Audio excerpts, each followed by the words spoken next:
주의 인자하심이 생명보다 나음으로 내 입술이 주를 찬양할 것이라. 이러므로 나의 평생에 주를 송축하며 주의 이름으로 말미암아 나의 손을 들리리라. 아멘. 자, 할렐루야. 우리 서로 인사 나눌까요? 성도의 교제 나누겠습니다. 사랑하고 축복합니다. 네, 만나서 반갑습니다. 오늘도 은혜 많이 받으세요.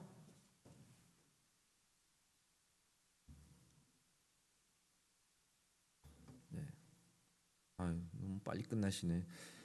이렇게 준비할 시간 여유를 좀 가지려고 이렇게 하기도 하는 건데 너무 빨리 끝나면 제가 준비할 여유가 없어요. 자, 반갑습니다. 오늘은 살아있어서 감사한 이유라는 제목으로 함께 말씀의 은혜를 나누고자 합니다. 5월 달이니까 생명력이 넘치는 아주 봄의 기운이 확 돋는. 근데 그래야 되는데 어제 오늘 왜 이렇게 추웠어요 또?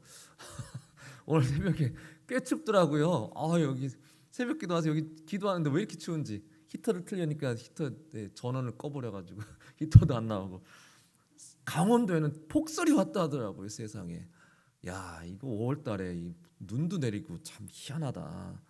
그렇지만 또 다시 따뜻해지겠죠. 또 포근해지고 꽃이 얼마나 활짝 피었는지 여러분 우리 교회 화단에 그 철쭉꽃 핀 거 보셨어요? 야, 우리 교회에 또 심어놓은 거라고 또 아주 얼마나 활짝 피는지 우리 아파트에 심어놓은 철쭉과는 비교도 안 되더라고요. 너무 잘 피었어요, 여러분. 그 사진도 이렇게 좀 찍으시고 기념 사진도 좀 찍으시고 그러면 좋을 것 같아요. 자, 이렇게 꽃이 활짝 피는 5월, 생명력이 넘치는 5월입니다. 또 가정의 달이기도 하고요. 그래서 여러분의 가정에도 하나님의 은혜와 평강이 아주 꽃이 활짝 피듯이 여러분 충만하게 임하기를 간절히 축원합니다. 네. 오늘 어린이 주일인데 우리 주일학교 어린이들이 좀 와서 같이 예배드리면 정말 좋을 텐데 사회적 거리두기 때문에 지금 함께하지 못해서 좀 안타깝고요. 그래도 10시부터 이제 어린이들 영상 예배 시작할 거예요. 그래서 영상 예배로 또 우리 아이들이 은혜 받고 또 선물도 받고 이렇게 축복도 받고 그런 은혜 시간이 될 줄로 믿습니다. 또 어린이들이 교회 와야 좀 교회가 좀 이렇게 막 북적북적 거리고 좀 살아 있는 것 같고 그럴 텐데 우리 윤찬이 또 다들 보고 싶어 하시는 것 같더라고요. 윤찬이 왜 안 데리고 오냐고. 잘 있어요 우리 윤찬이. 잘 있습니다. 좀 커야 되는데 잘 안 크고 있어요. 그래도 이제 좀 있으면 보겠죠 우리 윤찬이도. 보실 텐데 어쨌든 참 이 안타까워요. 거리두기 때문에 너무 오랫동안 교회 학교가 우리 교회만 그런 게 아니에요. 다른 교회 다 주일 학교를 지금 모이지 못하고 있어요 제대로. 그래서 아쉽고 안타깝고요. 그래서 여러분 더욱더 어린이 주일을 맞이해서 우리 주일 학교 예배 회복과 또 부흥을 위해서 또 사랑하는 우리 어린이들을 위해서 자녀들 내 자녀라는 그런 마음과 사랑으로 여러분 주일 학교를 위해서 우리 어린이들을 위해서 또 수고하시는 선생님들 교사들을 위해서 좀 늘 항상 간절히 좀 기도해 주시기를 부탁드리겠습니다. 이게 진짜 기도해야 될 가장 큰 기도 제목이에요. 우리 교회에서 말이죠. 가장 큰 기도 제목이에요. 교회 학교가 살아나야 돼요. 왜냐하면 우리 교회 미래이기 때문에 진짜 교회 학교가 살아나고 부흥해야 됩니다. 이게 제일 절실한 기도 제목이에요. 꼭 빼먹지 말고 우리 주일 학교를 위해서 여러분 꼭 기도해 주시기를. 뭐 떴는데 아닌가요? 네. 자, 우리 기도해 주시기를 부탁드립니다. 예수님께서도 그렇게 말씀하셨잖아요. 나를 믿는 이 작은 자 중 하나라도 실족하게 하면 어떻게 하느냐? 큰일 난다고. 작은 자도 이 어린 아이들 한 명이라도 실족하게 하면 큰일 난다고 하셨습니다. 우리 오산중앙 모든 어린이들 한 명 한 명이 내 자녀라는 그런 마음으로 여러분 늘 항상 기도해 주시기를 부탁드립니다. 자, 어린이들이 함께하지 못해서 어린이 주일 설교 대신에 좀 우리 생명력 넘치는 그런 설교를 준비해 보자라는 마음이 들었습니다. 우리 어린이들 보면은 진짜 생명력이 넘치는 것 같잖아요. 그렇죠? 얼마나 잘 뛰어노는지 몰라요. 얼마나 또 잘 먹는지 몰라요. 얼마나 또 잘 자는지 몰라요. 잠도 왜 이렇게 잘 자요? 참 진짜 뭐든지 다 그냥 뭐든지 잘해요. 근데 어릴 때 저도 어릴 때 그랬을 텐데, 저도 어릴 때 아주 신나게 뛰어놀았을 텐데 지금은 조금만 뛰어도 막 숨이 차고 허걱거리고, 우리 어린아이 같이 뛰어놀자 그러면 조금 놀다가 피곤하고 귀찮고. 나도 어릴 땐 저렇게 막 생명력 넘치게 막 뛰어놀고 그랬을 텐데, 자, 이렇게 열심히 뛰어노는 생명력 넘치는 어린이들을 우리가 한번 생각해 보면서 오늘 우리도 다시 생명력 넘치는 삶을 회복하는 오늘 말씀을 통해 은혜 받는 시간이 되기를 간절히 소망합니다. 그냥 그런 생각이 들었어요. 살아있는 것이 참 감사하다는 생각. 지난 한 주간에 또 장례식도 참석하고 뭐 이러면서 우리가 살아있는 게 얼마나 감사한 일인지 모른다. 그래서 감사할 제목 몇 가지가 생각이 났습니다. 세 가지, 오늘 왜 우리가 살아있는 것에 대해서 감사해야 되는지 세 가지 영적 교훈을 여러분과 함께 나눠보고자 합니다. 첫 번째는 우리가 먹고 마실 수 있기 때문입니다. 먹고 마시는 것은 우리 살아있는 사람들의 너무나 큰 특권이에요. 죽은 사람은 더 이상 먹지 않습니다. 우리가 여전히 살아있고 참 이 세상의 좋은 것들을 우리가 먹고 마시고 누릴 수 있다는 것, 여러분 정말 하나님 앞에 감사하며 살아야 됩니다. 성경에서도 먹고 마시는 문제는 정말 중요한 것이고 이것이 또 하나님께서 우리에게 허락하신 귀한 축복이라고 분명히 증거하고 있습니다. 예수님도 그러므로 염려하여 이르기를 무엇을 먹을까 무엇을 마실까 무엇을 입을까 걱정하지 마라. 하늘 아버지께서 이 모든 것이 너에게 있어야 될 줄을 다 아시고 채워주실 것이다. 먹고 마실 것 채워주실 것이다. 염려하지 말라. 우리 하나님이 다 아시고 채워주신대요. 주기도문도 보면 첫 번째 부분은 하나님께 영광 돌리는 그런 부분이고, 그 부분만 빼고 나서 가장 먼저 나오는 기도 제목이 뭡니까? 오늘 우리에게 일용할 양식을 주시옵고. 예수님 우리에게 가르쳐 주신 기도 제목 중에 제일 중요한 기도가 바로 먹고 마시는 문제, 이거 갖고 기도하래요. 이게 얼마나 큰 축복인지 모른다. 하루하루 먹고 마시는 게 정말 하나님 우리에게 허락하신 큰 축복이다. 기도해라 이렇게 가르쳐 주셨습니다. 이스라엘이 광야에서 40년을 그렇게 방황할 때도 하루도 빼먹지 않고 하나님께서는 만나와 메추라기를 내려주셨습니다. 하루도 굶지 않게 말이죠. 광야의 그 척박한 풀 한 폭이 나지 않는 물 한 방울 제대로 구할 수 없는 그런 땅에서 불편한 게 이만저만이 아닐 텐데 하나님은 그래 너희들 참 불편하겠다. 그래도 다른 건 몰라도 내가 너희들 먹고 마시는 거는 내가 끝까지 책임지겠다. 너희들 굶주리지 않게 하겠다. 너희들 목마르지 않게 하겠다. 그건 내가 매일매일 끝까지 내가 책임지겠다. 40년을 책임져 주셨어요. 그래 아무리 힘들어도 그 광야에서 그 걸으면서 너무 힘들고 지쳐도요, 사람이 먹고 마시면 다시 힘을 냅니다. 다시 힘이 나요. 다시 일어설 수 있어요. 그 하나님이 내려주신 그 만나라는 음식, 그 맛은 마치 뭐라고 표현했죠? 꿀 섞은 과자 같았다라고 그렇게 표현을 했죠. 이게 하나님이 만드신 음식이니 야 얼마나 맛있을까. 오늘 우리 어린이들에게도 과자 선물을 아마 주는 것 같은데, 과자 맛있잖아요. 과자 맛있는데 그런 어떤 맛있는 과자라도 비교를 할 수 없는, 야 이건 진짜 천상의 맛이 아마 만나였겠죠. 40년 광야 생활을 마치고 가나안 땅에 들어가서 첫 소산물을 얻었을 때 그때부터 만나가 그쳤어요. 그치고 더 이상 만나가 내리지 않았습니다.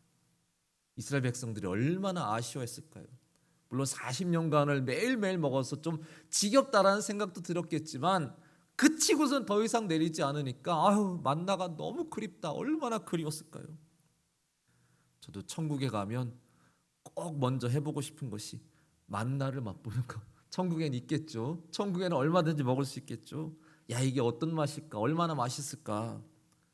이 세상에서 가장 맛있는 음식이 뭔가? 그 미국 CNN에서 매년마다 세상에서 가장 맛있는 음식 50가지를 선정하더라고요. 근데 올해 거 보니까 50위가 팝콘이래요. 팝콘.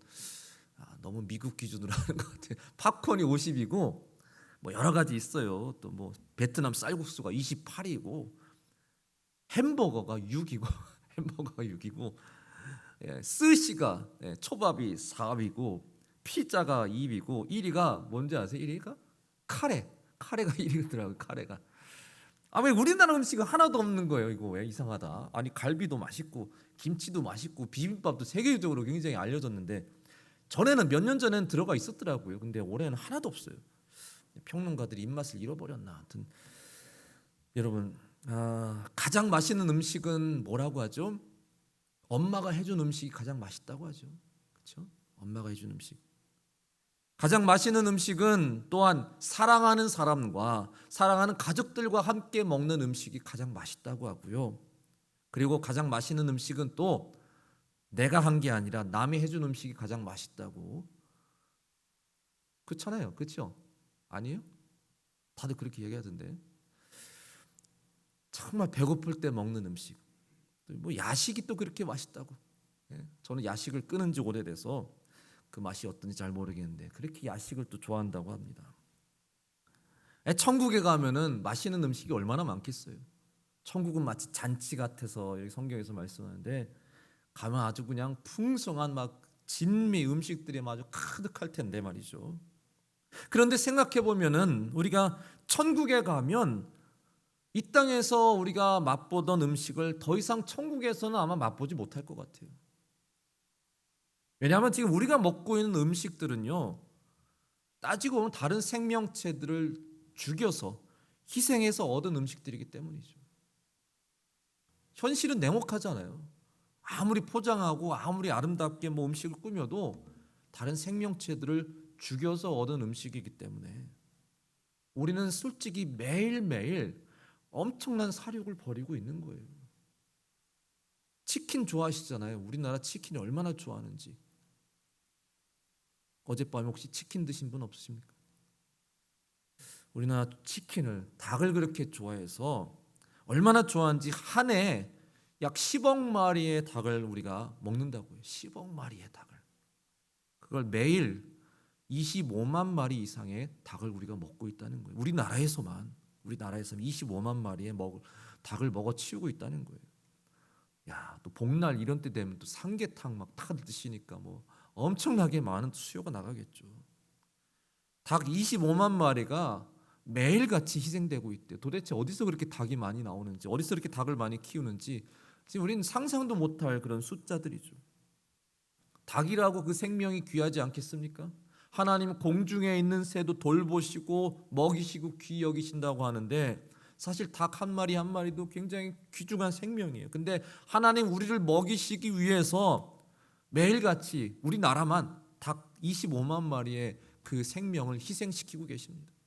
닭만 희생되고 있겠어요? 소나 돼지, 여러 동식물들, 식물들조차도 다 생명이 있는 것이고 또 우리를 위해서 희생당하고 있는 거예요.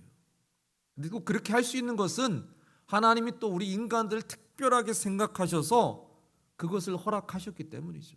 창세기 1장 보시면 하나님이 이르시되 내가 온 지면에 씨 맺는 모든 채소와 씨 가진 열매 맺는 모든 나무를 너에게 주노니 너의 먹을거리가 되리라.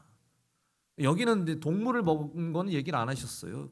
처음에는. 나중에는 또 동물도 다 먹게 하셨고 원래는 또 구약에는 정한 거 부정한 거 이렇게 정하셔서 먹을 수 있고 먹을 수 없는 거를 또 이렇게 지정하셨지만 나중에 신약에 와서는 이방인 선교의 문을 여시기 위해서 다 열어놓으셨어요. 모든 음식 다 먹을 수 있게. 우리가 지금 먹고 있는 음식은 다 다른 귀한 생명체들을 죽이고 희생해서 얻은 그런 음식들입니다. 하나님께서 우리를 먹이시기 위해서 매일같이 많은 귀한 희생을 치르고 계시는 거예요. 하나님이 만드신 생명들이니 하나님 그 생명 하나하나 얼마나 귀하게 여기시겠어요. 작은 미물 하나일지라도 말이죠. 우리를 위해서 그렇게 눈물을 흘리시면서 많은 희생을 치르고 계시는데 우리는 참 이렇게 살아있어서 이런 음식을 먹고 마시고 누릴 수 있다는 것 정말 큰 특권으로 여기고 항상 늘 감사하며 살아야 됩니다. 그것도 모자라서 예수님 자신도 우리를 위해 희생하셔서 우리에게 영의 양식을 주시기 위해서 심지어 자신의 살과 피를 또 우리를 위해 희생하셨어요. 요한복음 6장 35절 보시면 나는 생명의 떡이니 내게 오는 자는 결코 줄이지 아니할 터요 나를 믿는 자는 영원히 목마르지 아니하리라. 물론 영적인 그런 어떤 메시지지만 결국 예수님은 자기를 희생하시면서 그렇게 기꺼이 우리에게 내주신 것은 왜? 우리를 결코 줄이지 않게 하시려고, 결코 목마르지 않게 하시려고, 우리를 절대 배고프게 하시지 않기 위해서, 절대 목마르게 하시지 않기 위해서 자신까지 희생하시겠다고. 그래서 우리가 이렇게 살아있는 것도, 살아서 먹고 마셔서 우리가 생명력을 유지하는 것도 이게 얼마나 큰 은혜인가를 우리는 항상 깨달아야 할 것입니다. 그렇게 다른 생명체들을 우리가 죽이고 희생하면서 우리가 먹을 것을 먹고 마시고 있는데 아마 이런 음식도 우리가 천국에 가면 맛보지 못할 것 같아요. 천국에서 그렇게 할 수는 없잖아요. 천국 가면은 뭐라 그래요?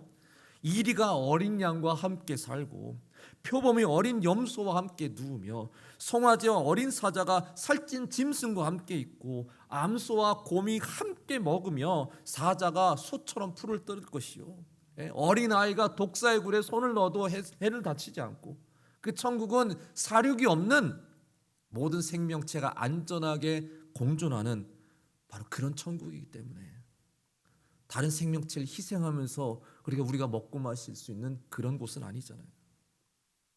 그러니까 지금 우리가 이 땅에서 누리고 있는 뭐 음식들, 갈비, 뭐 불고기, 뭐 삼겹살, 내장탕, 뭐 회, 뭐 이런 것들 아마 모르겠어요. 천국에서 맛볼 수 있을지. 근데 지금 여기서 이 땅에서는 우리가 누릴 수 있도록 하나님이 허락하셨고 그 귀한 음식들 날마다 우리에게 베푸시는 것 우리가 얼마나 감사하며 또 우리가 받아 누리며 살아야 되겠습니까? 이렇게 참 음식이라는 것 하나님 우리에게 허락하신 가장 큰 선물인지도 모르겠습니다. 그 음식을 먹고 마실 수 있는 삶을 산다는 게 우리에게 얼마나 큰 축복인지 모릅니다. 그래서 오늘도 내가 살아있어서 하나님 베풀으신 육식의 양식 또 영의 양식을 받아들이는 게 얼마나 큰 축복인가 오늘 이 말씀을 통해 여러분 깨달으시기 바랍니다. 히포크라테스는 음식으로 고치지 못하는 병은 어떤 약으로도 고칠 수 없다. 음식이 우리에게 가장 좋은 보약이다 이렇게 말했어요.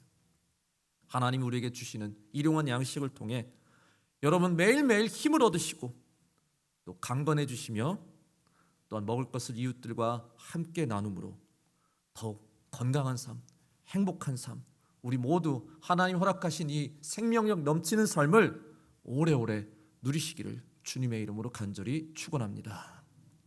또 두 번째 우리는 예배하고 찬양할 수 있기 때문에 살아있는 것이 너무나 감사하죠. 성경에서는 우리가 이 땅에 사는 이유와 목적이 바로 하나님을 예배하고 찬양하기 위함이라고 분명히 말씀합니다. 이사야 43장 21절에 이 백성은 내가 나를 위하여 지었나니 나를 찬송하게 하려 함이니라. 우리를 지으신 목적이 바로 하나님을 찬송하기 위함이다 라고 분명히 말씀합니다. 시편 150편에도 호흡이 있는 자마다 여호와를 찬양할지어다. 우리에게 호흡이 있는 것 우리가 호흡하는 이유가 숨을 들여 마셔서 살아있는 이유가 바로 하나님을 노래하기 위해서라는 거예요. 하나님을 찬양하기 위해서. 또한 디모데전서 2장 8절에 각처에서 사람들이 남자들이 분노와 다툼 없이 거룩한 손을 들어서 기도하기를 원하노라. 우리의 손으로 두 손으로 하나님 무엇을 하길 원하십니까? 짐을 실어 나르길 원하십니까? 이것으로 막 서로 싸우길 원하십니까? 그게 아니고 우리에게 두 손을 주신 것은 두 손을 모아서 두 손을 들어서 하나님을 예배하고 하나님께 기도하라고 우리에게 기도의 손을 주신 것입니다. 그러니까 여러분 우리가 살아있어서 여전히 호흡하면서 하나님을 찬양하고 예배할 수 있다는 것이 얼마나 큰 특권인지 얼마나 감사한 것인지 다시 한번 오늘 그 은혜를 깨달을 수 있길 바라겠습니다. 지난 주일 설교 때 히스기야 왕 기도를 함께 나눴었잖아요. 그가 죽을 병에 걸린 것을 깨닫고 너무 슬퍼해서 이렇게 고백했어요. 내가 또 말하기를 내가 다시는 여호와를 배웁지 못하리니 산자의 땅에서는 다시는 여호와를 배웁지 못하리라. 아니 하나님을 믿는 사람이 죽으면 더 이상 하나님을 뵙지 못할 거야 라고 슬퍼하는 것, 처음엔 좀 이상하게 여겼어요. 왜 저렇게 고백을 할까? 죽어서 천국 가면 하나님 얼마든지 더 만날 수 있을 텐데. 근데 보니까 그런 해석이 아니고, 이제 이 땅에서 예배 자리에 나와서 하나님을 배웠던 그 경험, 그 은혜를 더 이상 하지 못해서, 이 세상에서 예배 드릴 때 그 은혜를 더 이상 이제 하지 못해서 그게 안타깝다, 그게 슬프다라고 고백을 한 겁니다. 그럼 또 그게 왜 또 슬플까? 천국에 가면 얼마든지 날마다 하나님을 더 은혜롭게, 더 온전하게 예배할 수 있을 텐데 뭐가 슬픈 걸까? 생각해 보니까 천국에선 또 우리가 누릴 수 없는 예배가 있다는 거죠. 물론 천국에 가면 훨씬 더 은혜롭고 훨씬 더 경건하고 정말 온전한 그런 예배를 드리겠지만, 그런 천국에서 드릴 수 없는 예배는 뭡니까? 이 땅에서 고난과 괴로움 가운데서, 비통한 가운데서, 그 절박한 가운데서 정말 주님 붙잡고 드리던 그런 예배, 그런 예배는 더 이상 드릴 수 없다는 거예요. 너무나 목마르고 지치고 배고픈 가운데서 정말 주님만 바라보며 드리는 그 간절한 예배, 절망과 위험과 두려움 속에서 정말 하나님만 붙잡고 드리는 그런 예배, 그때 받은 그 은혜와 그 감동, 그런 것은 또 천국에서 우리가 더 이상 누리지 못할 것 같다는 거예요. 오직 이 땅에서 우리가 살아 숨쉬는 동안 고난과 어려움을 당할 때도 그때 드리는 그 예배, 그 예배가 참 놀랍게도 하늘의 천사도 흠모하고 하나님도 감동하시는 정말 너무나 귀하고 귀한 예배가 될 수 있다는 사실입니다. 다윗도 사울 왕의 시기를 받아서 쫓겨나서 얼마나 고생을 많이 했습니까? 그 젊은 날에 한참 창창 이제 막 올라갈 때 지명 수배자가 돼서 그냥 막 어찌 뭐 산과 들판, 광야, 동굴 속에 숨어 지내는 그런 너무나 끔찍한 삶을 살았는데, 그가 목숨이 위태로울 때마다 그 숲속에서, 산속에서, 바위 밑에서, 동굴 속에서 하나님께 막 간절히 붙잡고 예배를 드렸어요. 뭐 할 수 있는 게 뭐가 있어요? 하나님 나 좀 살려주십시오. 하나님 나 좀 구원해 주십시오. 그렇게 위태로울 때, 그렇게 위험할 때, 간절할 때 드렸던 그 예배가 그에겐 평생 잊지 못할 예배, 은혜가 되었던 것입니다. 그 은혜로 그가 시편을 다 쓴 거예요. 그래서 오늘 말씀, 오늘 함께 읽은 말씀, 참 우리가 그 찬양의 가사로도 유명하지만 사실 이 시편은 다윗이 유다 광야에서 숨어 지낼 때, 너무너무 힘들 때 썼던 찬양이었습니다. 1절부터 보시면, 하나님이여 주는 나의 하나님이시라, 내가 간절히 주를 찾되 물이 없어 마르고 황폐한 땅에서 내 영혼이 주를 갈망하며 내 육체가 주를 앙모하나이다. 내가 주의 권능과 영광을 보기 위하여 이와 같이 성소에서 주를 바라보았나이다. 주의 인자하심이 생명보다 나음으로 내 입술이 주를 찬양할 것이라. 이러므로 나의 평생에 주를 송축하며 주의 이름으로 말미암아 나의 손을 들리이다.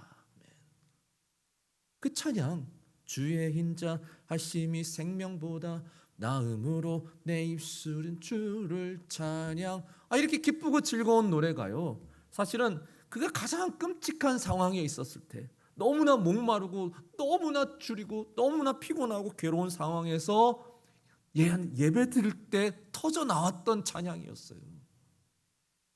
그 절박한 상황에서 가장 아름다운 그런 찬양의 고백이 터져 나왔다는 거예요. 이건 뭐 천국에서도 경험할 수 없는 너무나 놀라운 예배의 은혜를 다윗이 바로 그런 가운데 누렸다는 겁니다. 야곱도 형 에서의 살해 위협을 받아서 집에서 도망쳐 나와서 광야에서 막 방황할 때, 그때가 얼마나 절망적이었겠어요.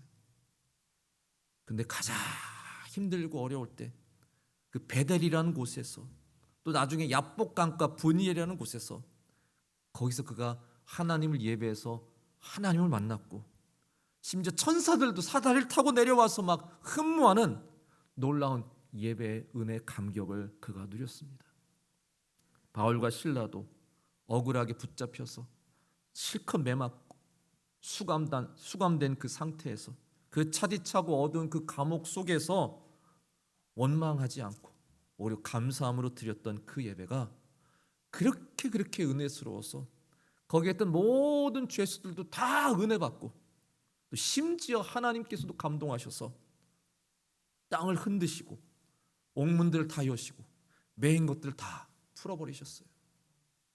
사랑하는 성도 여러분, 우리가 사모하는 저 하늘나라 본향 천국 참 좋은 곳이겠지만 하나님이 또 허락해 주신 이 땅의 삶도 참 좋은 거예요.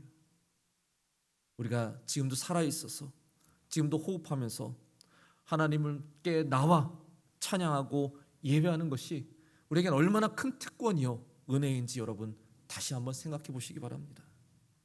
거리두기로 인해서 여전히 우리가 좌석수 20% 안에서 예배를 드려야 되는 답답함과 제한 속에 있지만, 그래도 또 생각해 보면 그래도 예배를 드릴 수 있다는 것만 해도 얼마나 감사한 일인가.